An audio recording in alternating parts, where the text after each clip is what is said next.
खैबरबीन के तमाम देखने वालों को शहर नबवी मदीना मुनव्वरा से अस्सलाम वालेकुम व रहमतुल्लाह। उम्मीद है आप तमाम लोग खैर आफियत से होंगे और रमज़ान मुबारक की रहमतों और बरकतों से खूब फैज़याब हो रहे होंगे।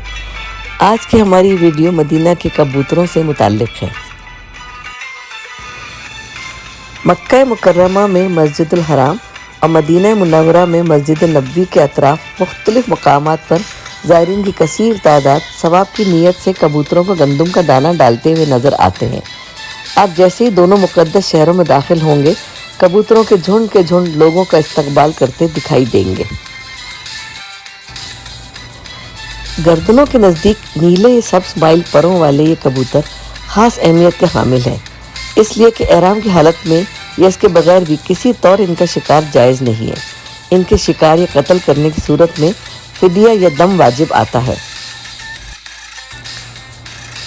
ज़ुल्हज के इब्तदाई 5 दिनों में कबूतरों के झुंड मक्का मुकर्रमा की जानिब आते हैं और फिर महीने के दौरान एक मरतबा फिर मदीना मुनव्वरा लौट जाते हैं। इन कबूतरों को नुकसान पहुंचाने की हुर्मत इस अम्र से वाबस्ता है कि उन कबूतरों की नस्ल से हैं जिन्होंने रसूल अल्लाह सल्लल्लाहु अलैहि वसल्लम के गार सूर में क़याम के दौरान गार के दरवाजे पर घोंसले बना डाले थे।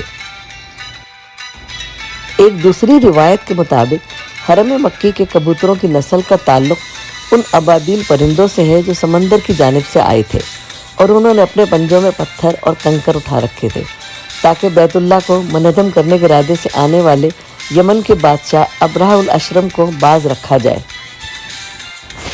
इस हवाले से एक तीसरी रिवायत में मशहूर तूफ़ान की कहानी भी मिलती है। हज़रत नूह अलैहिस्सलाम ने इस परिंदे को ज़मीन और इसकी खुश्की को दरियाफ़्त करने के वास्ते इस्तेमाल किया था। इस तरह परिंदा दुनिया भर में अमन का उन्वान बन गया।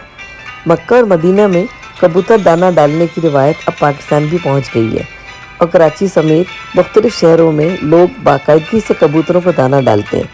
अल्लाह ताला हम सबको नेकी और सदका जारियत वाले काम करने की तौफीक अता फरमाए।